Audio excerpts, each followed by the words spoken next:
Traditional South Indian dessert recipe from Thiruvayyaru melt in mouth Ashoka halwa சிம்பிளாக எப்படி செய்கிறதுன்னு பார்க்கலாம். அதுக்கு ஒரு கப் பாசி பருப்பை குக்கரில் சேர்த்து 10 மினிட்ஸ் லோ ஃப்ளேமில் வறுத்துக்கோங்க. வாஷ் பண்ணிவிட்டு தண்ணி சேர்த்து 4 விசில் குக்கரில் வேக வச்சிடலாம். நல்லா இப்போ மசிஞ்சு வந்துருச்சு. சூடாறினோடனே மிக்ஸி ஜாரில் சேர்த்து கிரைண்ட் பண்ணிக்கோங்க. 1 டேபிள் ஸ்பூன் நெய்யில் முந்திரி பருப்பை வறுத்து தனியாக எடுத்து வச்சுக்கலாம்.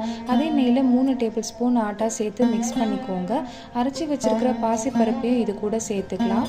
1 கப்பு சர்க்கரை சேர்த்து நல்லா கலந்து விட்டுக்கோங்க.